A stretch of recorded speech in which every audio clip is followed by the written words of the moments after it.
सियावर रामचंद्र भगवान की, भारत माता की, भारत माता की। वंदे वंदे वंदे। नमः पार्वती पतिये हर हर।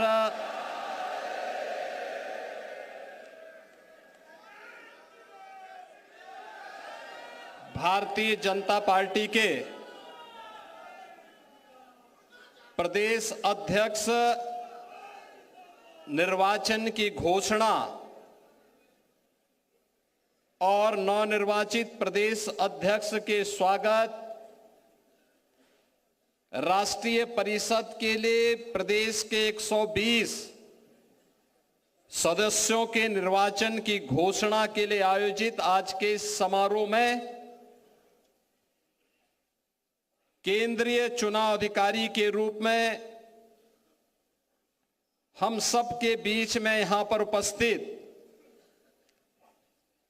केंद्रीय उद्योग एवं वाणिज्य मंत्री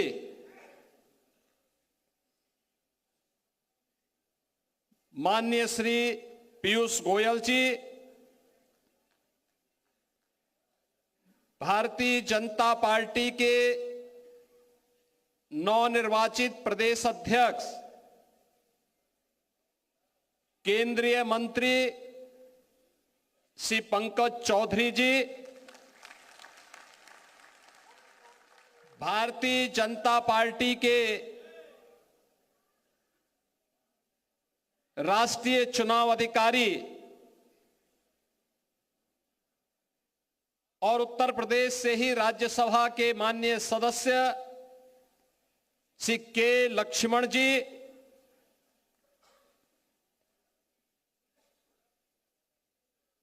भारतीय जनता पार्टी के निवर्तमान प्रदेश अध्यक्ष चौधरी भूपेंद्र सिंह जी, उत्तर प्रदेश सरकार में मंत्रिमंडल के मेरे वरिष्ठ सहयोगी उप मुख्यमंत्री द्वय श्री केशव प्रसाद मौर्य जी, श्री ब्रजेश पाठक जी, प्रदेश चुनाव अधिकारी डॉक्टर महेंद्र नाथ पांडे जी, राष्ट्रीय महामंत्री श्री अरुण सिंह जी, डॉक्टर राधा मोहन दास अग्रवाल जी,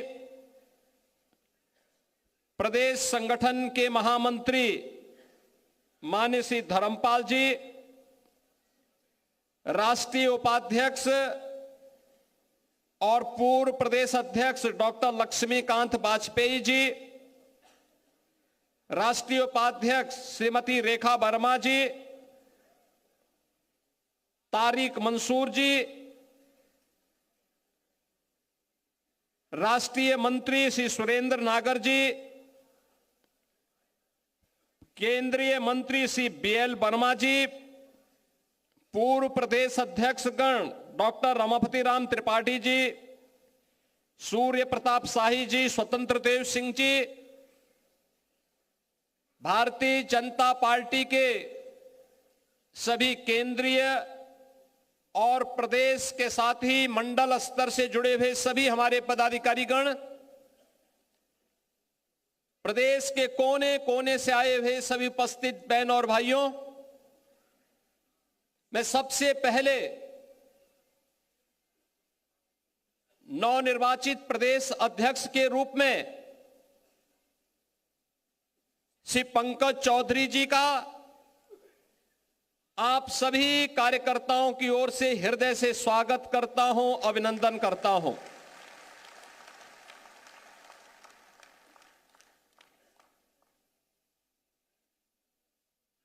मैं इस अवसर पर इस पूरी चुनाव की प्रक्रिया को सकुशल निर्विघ्न तरीके से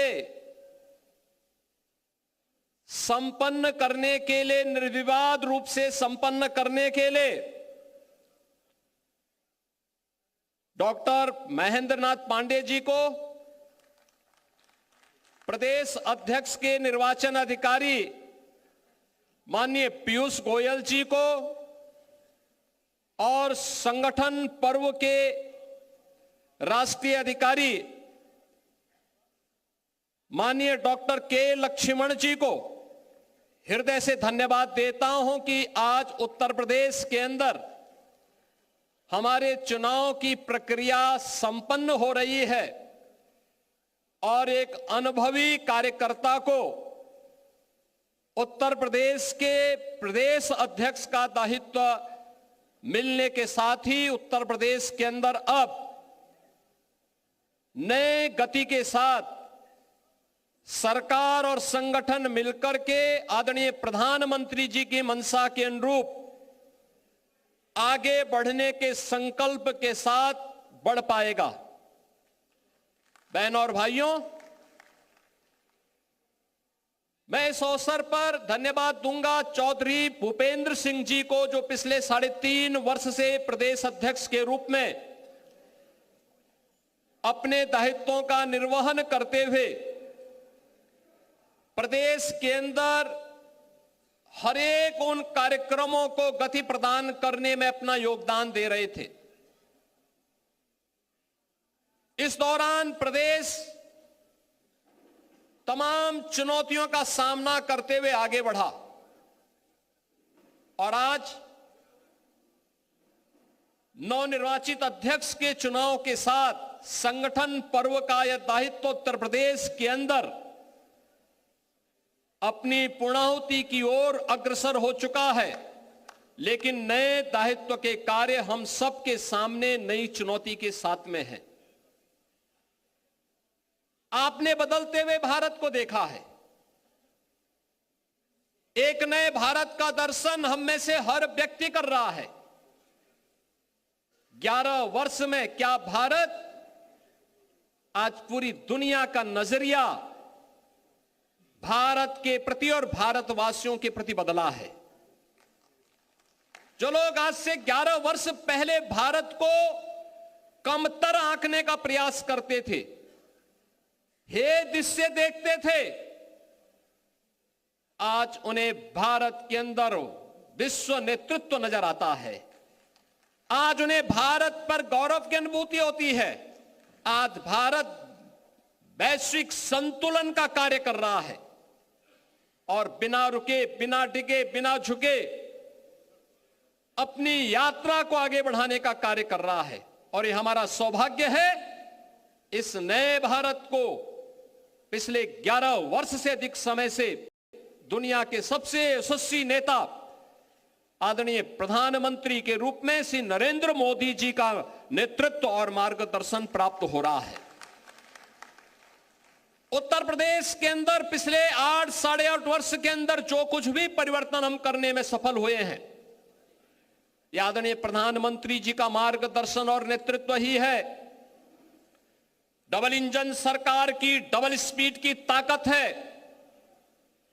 एक एक कार्यकर्ता की मेहनत और परिश्रम का परिणाम है कि उत्तर प्रदेश के बारे में जो परसेप्शन था, उस परसेप्शन को हमने दूर किया। बीमारू राज्य के धब्बे से उत्तर प्रदेश को मुक्त करके रेवेन्यू सरप्लस स्टेट के रूप में उत्तर प्रदेश को दुनिया के सामने, देश के सामने स्थापित किया। आज उत्तर प्रदेश दंगा मुक्त है, माफिया मुक्त है, अपराध मुक्त है। आज उत्तर प्रदेश टूरिज्म का, इन्वेस्टमेंट का देश के बेहतरीन राज्यों में से अपने आप को एक साबित कर सकता है और बेधड़क उत्तर प्रदेश के अंदर उस प्रकार के निवेश आए हैं, आ रहे हैं। कोई कल्पना कर सकता है कि अकेले उत्तर प्रदेश में इन 8.5 वर्ष में 9.25 लाख नौजवानों को सरकारी नौकरी बिना भेदभाव के प्राप्त हुई है। 1.5 करोड़ से अधिक नौजवानों को परंपरागत उद्यम में उन्हें नौकरी के साथ और रोजगार के साथ जोड़ने का और जो कार्य निवेश का, सुरक्षा और कानून के राज में बेहतर तरीके से आगे बढ़ा है।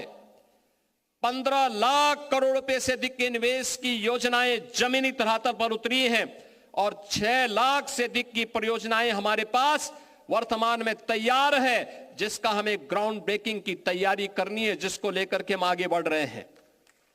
मैं इस अवसर पर केंद्रीय उद्योग और वाणिज्य मंत्री माननीय श्री पीयूष गोयल जी का हृदय से धन्यवाद करूंगा कि आदरणीय प्रधानमंत्री जी, आदरणीय रक्षा मंत्री जी, आदरणीय गृह मंत्री जी, आदरणीय राष्ट्रीय अध्यक्ष जी के नेतृत्व में प्रदेश के विकास की जिन योजनाओं को आगे बढ़ाने के लिए जब भी हमने माननीय पीयूष जी से सहयोग और समर्थन मांगा, वे देश के अंदर या दुनिया के अंदर कहीं भी रहे होंगे, उत्तर प्रदेश के प्रस्ताव को उन्होंने तत्काल कहा कि ये होना है। जैसे हमने कहा उत्तर प्रदेश के अंदर 1 डिस्ट्रिक्ट 1 प्रोडक्ट की योजना हम आगे बढ़ाए हैं। हमारे पास एक कमी है, उन्होंने कहा आप बताइए। मैंने कहा हमें एक पैकेजिंग इंस्टीट्यूट चाहिए, उन्होंने कहा आप घोषणा कर दीजिए, ये मान के चली कि हो गया। और बहनों और भाइयों, मुझे प्रसन्नता है बताते हुए लखनऊ में भारत सरकार ने अपना पैकेजिंग इंस्टीट्यूट स्वीकृति नहीं किया, उसका सत्र भी प्रारंभ हो गया है। उत्तर प्रदेश अपने उद्यमियों के लिए उनकी प्रोडक्ट को शोकेसिंग कर सके, दुनिया के बाजार में पहुंचा सके। हमारे मन में आया कि हम क्या उत्तर प्रदेश ग्लोबल मीट का कोई आयोजन हम कर सकते हैं,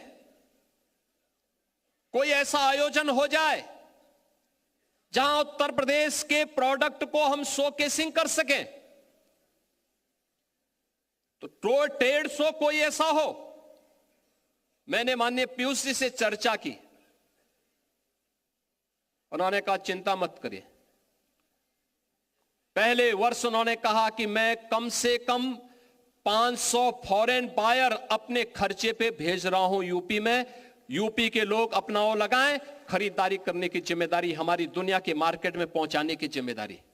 और बहनों और भाइयों, आज हर वर्ष सितंबर माह में उत्तर प्रदेश का सूक्ष्म लघु उद्यम विभाग उत्तर प्रदेश के अंदर बने हुए हर प्रोडक्ट को हम लोग ग्रेटर नोएडा में इंडिया एक्सपो सेंटर में UP trade international trade show का आयोजन करते हैं और इतना लोकप्रिय हुआ है। इस बार भी मैंने उनसे अनुरोध किया, वो दुनिया में अपने भारत के कार्यक्रमों की दिशा से व्यस्त थे, तब भी वे उसके कार्यक्रम में आए।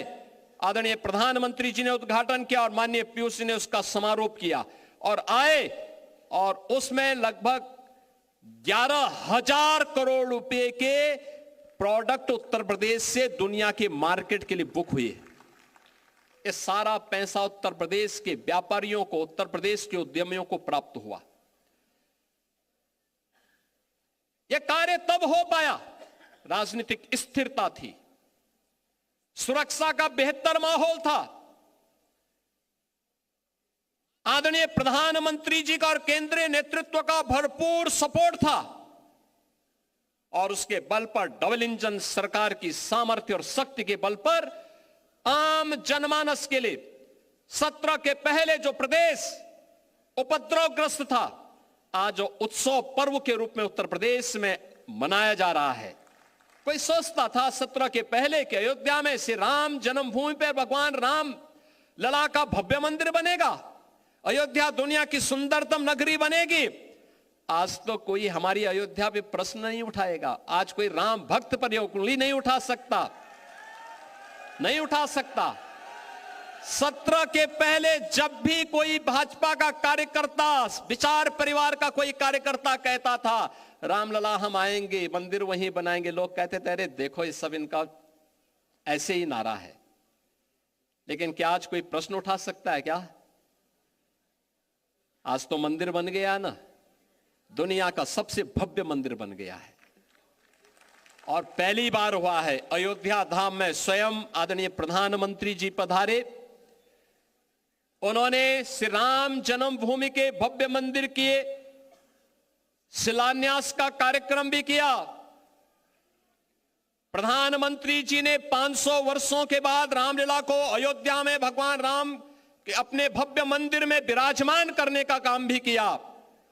और अभी 25 नवंबर को रामलला के भव्य मंदिर में धर्म ध्वजा के आरोहण करने के लिए भी स्वयं प्रधानमंत्री जी पधारे।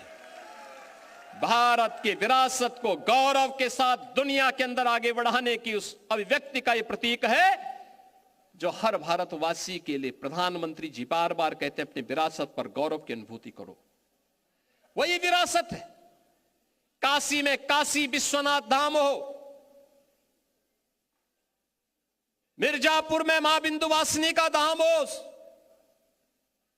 या फिर सीतापुर में नेमिष तीर्थ के पुनरुद्धार का कार्य हो, अयोध्या में श्री राम जन्मभूमि का हो, श्रावस्ती, कुशीनगर, कपिलवस्तु, कौशांबी या अन्य उन क्षेत्रों में भगवान बुद्ध से जड़े हुए तीर्थ स्थलों के पुनरुद्धार का कार्य हो, सारनाथ समेत उन सभी स्थलों के लिए जहां पर भी भगवान बुद्ध से जुड़े हुए तीर्थ स्थल मौजूद हैं। पश्चिम में सुख तीर्थ हो जो पहली भागवत भूमि के रूप में है, या मथुरा, वृंदावन, बरसाना, गोकुल, गोवर्धन, इन सभी तीर्थों के वैश्विक मानचित्र पर पुनर्स्थापना का कार्य आज प्रभावी ढंग से डबल इंजन सरकार उसी प्रभावी तरीके से आगे बढ़ाने का काम कर रही है। बहनों और भाइयों, यह काम इसलिए हो पा रहा है क्योंकि जनमानस को भी विश्वास है सरकार करेगी, अच्छा करेगी। आज उत्तर प्रदेश का इंफ्रास्ट्रक्चर, कोई सोचता था पहले बिजली नहीं आती थी क्योंकि 17 के पहले जो लोग प्रदेश की कमान जिनके हाथों में थी वे अंधेरे में रहने के व्यस्त थे, क्योंकि डकैती तो अंधेरे में ही पड़ती है, इसलिए बिजली नहीं दी जाती थी। हम लोग जब 17 में आए थे तो ऊर्जा मंत्री के रूप में पीयूष जी थे। पीयूष जी आए थे अप्रैल में, 2017 अप्रैल में। इन्होंने कहा कितनी बिजली मिलती है, पता लगा 3 से 4 घंटे। इन्होंने कहा नहीं, इसको आपको बढ़ाना पड़ेगा। हमने कहा हम 24 घंटे बिजली देना चाहते हैं। और याद करिए, जब अप्रैल प्रथम सप्ताह 2017 में माननीय पीयूष गोयल जी उत्तर प्रदेश आए थे, तब से बिजली का जो रोस्टर उन्होंने तय किया वही आज भी उत्तर प्रदेश के अंदर लागू है। सभी 75 जनपदों में, 350 तहसीलों में, 825 विकास खंडों में, 662 नगर निकायों में अनवरत रूप से वही रोस्टर आज भी लागू है, बिना किसी बाधा के। आज उत्तर प्रदेश इंफ्रास्ट्रक्चर का एक नया प्रदेश बना है। देश के अंदर कुल एक्सप्रेसवे का 55% शेयर उत्तर प्रदेश के पास, सबसे बड़ा रेल नेटवर्क उत्तर प्रदेश के पास, सबसे ज्यादा मेट्रो संचालित करने वाला राज्य उत्तर प्रदेश, सबसे ज्यादा एयरपोर्ट रखने वाला राज्य उत्तर प्रदेश, देश की पहली रैपिड रेल और देश का पहला वाटरवे भी आदरणीय प्रधानमंत्री जी ने उत्तर प्रदेश में ही प्रारंभ किया।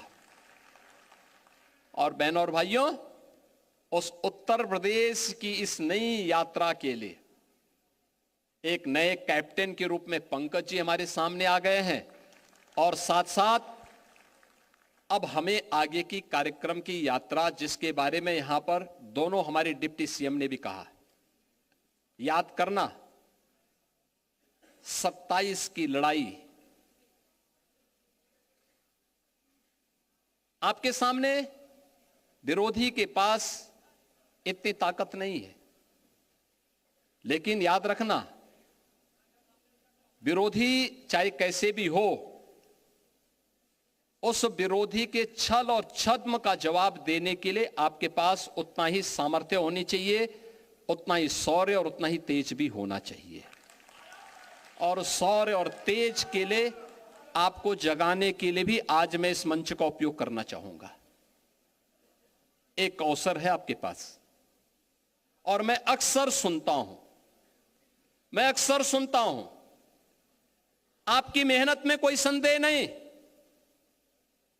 आपके पुरुषार्थ में भी किसी को संदेह नहीं है, आपके द्वारा किए जाने वाला परिश्रम में कोई संदेह नहीं है, लेकिन हमारी कहीं कहीं अति उदारता,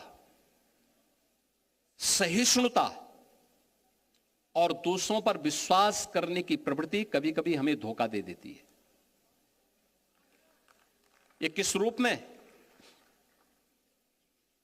वर्तमान में भारत निर्वाचन आयोग के द्वारा एसआईआर की कार्रवाई हो रही है, चल रही है ना, सब जगह चल रही है ना, पूरे प्रदेश भर में, क्या नगर का गांव, क्या बूथ, चाहे मंडल, कुछ भी हो, है ना? सब लोग सहमत है ना? सभी लोग सहमत है ना? चल रहा है ना? और जब मैं आपसे पूछ दूंगा कि क्या उसकी क्या गति चल रही है, तो आप में से हर व्यक्ति बोलेगा कि हमारे यहाँ 98% हो गया, कोई बोलेगा 99% हो गया, कोई कहेगा हमने 100% कर लिया। यही तो बोलेंगे ना, लेकिन ये सच्चाई नहीं है, ये सच्चाई नहीं है। ये शुद्ध नियत से मतदाता सूची की शुद्धिकरण का और लोकतंत्र के सशक्तिकरण का एक बहुत अच्छा अवसर है। तो चुनाव के बाद अक्सर शिकायत होती है कि साहब मेरा नाम मतदाता सूची में नहीं है, या मेरा बूथ 5 किलोमीटर दूर कर दिया गया था। उसका समाधान का एक अवसर है, और वो अवसर इसलिए मैं कह रहा हूं, उत्तर प्रदेश की आबादी है 25 करोड़। कितनी है? 25 करोड़। 25 करोड़ की आबादी में मतदाता सूची में नाम होने चाहिए कुल 64%। 64 से 65% लोग ऐसे होने चाहिए, ऐसे होंगे जो 18 वर्ष से ऊपर के होंगे। 18 वर्ष से ऊपर का हर वयस्क मतदाता जो उत्तर प्रदेश का निवासी है, वह मतदाता सूची में नाम उसका होना चाहिए। होना चाहिए कि नहीं होना चाहिए? यही है ना? अब 18 वर्ष से ऊपर का मतदाता सूची में नाम होना चाहिए, तो यह संख्या होनी चाहिए 16 करोड़। और मतदाता सूची में एसआईआर के बाद जो मतदाता सूची में नाम आए हैं, वो कितने आए हैं? 12 करोड़। ये 4 करोड़ का जो गैप है, 2025 की जो मतदाता सूची थी, जनवरी 2025 की, उसमें कुल नाम थे 15 करोड़ 44 लाख। कितने थे? 15 करोड़ 44 लाख। 1 जनवरी 2026 को जो भी युवा 18 वर्ष का होगा, वह मतदाता बनने का हकदार होगा। यह संख्या बढ़नी चाहिए 15 करोड़ 44 लाख से 16 करोड़ तक, लेकिन यह संख्या बढ़ी है, बढ़ी नहीं है, घटी है। 15 करोड़ 44 लाख से घट करके ये हो गई है 12 करोड़। ये जो 4 करोड़ का गैप है, ये मिसिंग है। ये आपका विरोधी नहीं है, इसमें से 85 से 90% आपका मतदाता है। याद करना, आपका मतदाता है, और उसमें 4 कैटेगरी में आपको देखना है। 4 कैटेगरी। एक, जिन तक अभी कोई नहीं पहुंचा, अनमैपिंग में। संजोग से भारत निर्वाचन आयोग ने 14 दिन का नया समय बढ़ाया है, यानी आज के दिन से अगर आप लेंगे तो आपको 12 दिन का नया समय मिला हुआ है। ये 12 दिन का बेहतर उपयोग। ये काम याद करना, चुनाव का काम, चुनाव का परिणाम विधानसभा में, लोकसभा में आता है, लेकिन चुनाव लड़ा जाता है बूथ पे, जिसके लिए प्रधानमंत्री जी कहते हैं कि बूथ यानी मेरा बूथ सबसे, क्योंकि लड़ाई बूथ पे होती है, इसलिए वो मजबूत होना चाहिए। होना चाहिए कि नहीं होना चाहिए? अब मैं आप सबसे कहूंगा, अब ड्राफ्ट सूची आ रही है आपके पास, आने लग गई, उसकी नकल मिलने लग गई, उसका एक बार अवलोकन कर लीजिए। और ये बूथ पर वो कोई भी पदाधिकारी, राष्ट्रीय पदाधिकारी हो, प्रदेश का हो, क्षेत्र का हो, जिले का हो, मंडल का हो, शक्ति केंद्र का हो, ये सभी लोग अपने बूथ की मतदाता सूची को एक साथ मिलकर के अवलोकन करें। एक बूथ पे बहुत होंगे, 250 से लेकर 250 तक घर होंगे।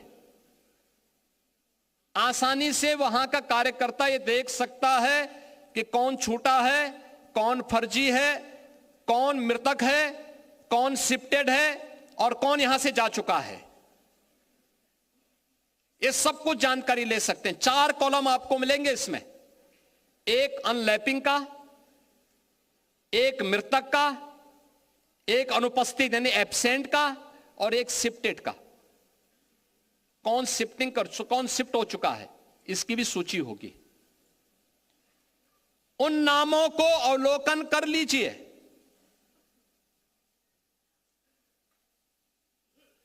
देखिए, मैं अभी गया था एक जनपद में, वहां की मतदाता सूची में जो एसआईआर के फॉर्म भरे हैं बहुत सारी विरोधियों ने, उसमें कुछ बांग्लादेशियों के भी नाम है। आप मुझे बताइए, एक जगह तो यह भी मैंने देखा, एक सज्जन का नाम था, उसकी उम्र 20 साल, उसके पिता की उम्र 30 साल और उसके ग्रैंडफादर की उम्र 40 साल।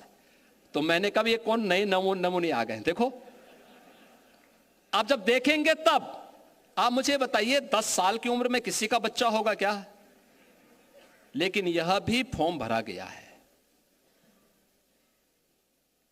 यानी बेटे की उम्र 20 साल, बाप की उम्र 30 साल और उसके ग्रैंडफादर की उम्र 40 साल। तो मैंने कहा तब तो ये कई पीढ़ियां देख चुके होंगे भाई।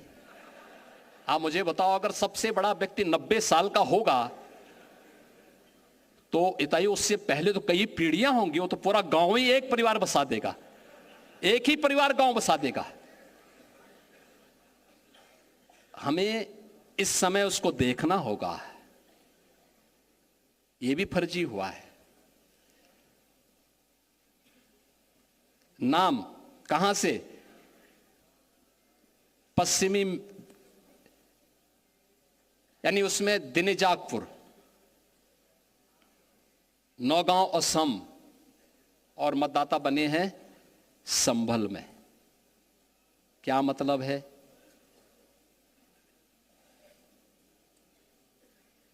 ये अवसर है इस सब फर्जी नाम के लिए आपत्ति करना। हर बूथ से आपत्ति दर्ज होनी चाहिए फर्जी नामों के लिए। जो छूट गए हैं एसआईआर के लिए 12 दिन का समय अभी बाकी है। जो नए नाम भरने हैं उसके लिए भी आपके पास समय है। जिनके नाम काटने हैं उनके लिए समय है। और इस समय उन फटाफट भरवाइए, आपत्ति करिए। ये इसलिए आवश्यक है कि चुनाव में आपकी मेहनत 3/4 इस एसआईआर की सूची रिफाइंड हो जाएगी। 3/4 मेहनत आपकी पूरी हो गई, तब केवल 1/4 मेहनत आपको विधानसभा चुनाव में करना होगा। और धड़ल्ले के साथ 3/4 सीट भारतीय जनता पार्टी और गठबंधन के प्रत्याशी उत्तर प्रदेश में जीतेंगे, कोई संदेह इसमें नहीं होना चाहिए। लेकिन मेहनत आज करनी पड़ेगी, आज मेहनत करनी पड़ेगी। और इसके लिए मैं आप सबका आह्वान करूंगा। आज आपको यहां पर विशेष रूप से बुलाया गया है कि नए नवनिर्वाचित प्रदेश अध्यक्ष जी के स्वागत में और आपका परिचय हो जाए। नवनिर्वाचित प्रदेश अध्यक्ष जी हर जिले में जाएंगे, हर जिले में उनका कार्यक्रम लगेगा, हर जिले में आप स्वागत अपने जिले में करेंगे। आपको दिल्ली जाने की आवश्यकता नहीं, आपको गोरखपुर या महाराजगंज जाने की आवश्यकता नहीं। आपको अपने बूथ को संभालने की आवश्यकता है अगले 1 महीने के लिए। अपना बूथ, मेरा बूथ सबसे मजबूत। 25 दिसंबर पूर्व प्रधानमंत्री श्रद्धेय अटल बिहारी वाजपेयी जी की जन्म शताब्दी का कार्यक्रम है और यह कार्यक्रम उत्तर प्रदेश की राजधानी लखनऊ के साथ साथ हर एक बूथ पर भी पार्टी के द्वारा आयोजित होगा। इस कार्यक्रम को बूथ स्तर पर भी एक आयोजन के साथ ही और आदरणीय प्रधानमंत्री जी का जो कार्यक्रम लखनऊ में इस डबल इंजन सरकार ने एक राष्ट्रीय प्रेरणा स्थल बनाया है, जिसमें भारतीय जनसंघ के संस्थापक अध्यक्ष डॉक्टर श्यामा प्रसाद मुखर्जी जी,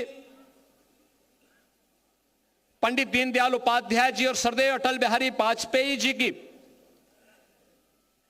65 फुट ऊंची कांस्य प्रतिमाओं को स्थापित करते हुए एक उनका डिजिटल म्यूजियम के रूप में भारतीय जनसंघ से लेकर के भारतीय जनता पार्टी में आदरणीय प्रधानमंत्री जी के नेतृत्व में नए भारत की यात्रा के साथ जोड़ते हुए म्यूजियम बनाया गया है।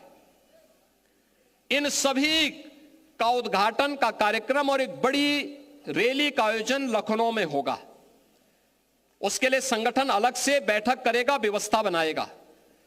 लेकिन एसआईआर की कार्रवाई के बाद मैं आपको आश्वस्त कर सकता हूं, जो भी कार्यकर्ता यहां पर आए हैं आज के इस कार्यक्रम में, एसआईआर की कार्रवाई आप पूरा कर देंगे तो आपको हम राष्ट्र प्रेरणा स्थल दिखाने के लिए लेकर के आएंगे और यहां दिखाएंगे भी। जन्मभूमि अयोध्या में रामलला का दर्शन करवाने के साथ ही यहां भी करवा देंगे, यहां भी दर्शन करवाएंगे। आप देखेंगे दिन भर का कार्यक्रम उस म्यूजियम में है, बहुत सुंदर बना है। देश को समझने, विचारधारा को समझने और भारतीय जनसंघ से लेकर के भारतीय जनता पार्टी और नए भारत का दर्शन करना अगर किसी को है, लखनऊ में राष्ट्र प्रेरणा स्थल का म्यूजियम उसका उदाहरण बनेगा। यह कार्यक्रम भी लखनऊ में 25 दिसंबर को आयोजित होगा। इस कार्यक्रम के लिए संगठन माननीय धर्मपाल जी अलग से व्यवस्था बनाएंगे। इस कार्यक्रमों के साथ हमें जुड़ना है। फिलहाल मैं आपसे अपील करूंगा, फॉर्म नंबर 6 हर बूथ पर भरवाइए।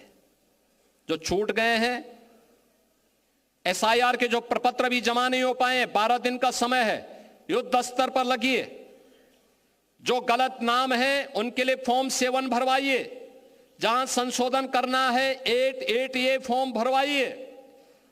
कोताही मत बरतिए। एक एक बूथ की समीक्षा और एक एक बूथ पर मेहनत परिणाम लाएगी। और दूसरा है, जो शिकायत आती है कि हमारे मतदाता इस बूथ से थे, उस बूथ में नजदीक पोलिंग होनी थी लेकिन वो 5 किलोमीटर दूर कर दिया। यह अवसर है जब आप इसको बदलने के लिए आवेदन कर सकते हैं, कर दीजिए। अब लेट मत करिए, यह अवसर है, इस अवसर का लाभ आप उठाएंगे। इस विश्वास के साथ मैं एक बार फिर से अपने नवनिर्वाचित प्रदेश अध्यक्ष श्री पंकज चौधरी जी को हृदय से बधाई देता हूं। इस निर्वाचन की प्रक्रिया को शांतिपूर्ण तरीके से संपन्न करने के लिए माननीय पीयूष गोयल जी का, माननीय डॉक्टर के लक्ष्मण जी का, डॉक्टर महेंद्र नाथ पांडे जी का हृदय से मैं धन्यवाद करता हूं। आप सभी कार्यकर्ता इतनी सुबह इतनी भारी संख्या में, जितने लोग इस सभागार में हैं इससे दुगनी संख्या में लोग बाहर हैं, आप सभी आए हैं। आप सबका भी मैं हृदय से अभिनंदन करता हूं। आप सबके प्रति अपनी शुभकामनाएं देते हुए अपनी वाणी को विराम देता हूं। धन्यवाद। जय हिंद, जय जय श्री राम। धन्यवाद माननीय मुख्यमंत्री जी। मैं आग्रह करूंगा उत्तर प्रदेश के नवनिर्वाचित प्रदेश अध्यक्ष आदरणीय पंकज चौधरी जी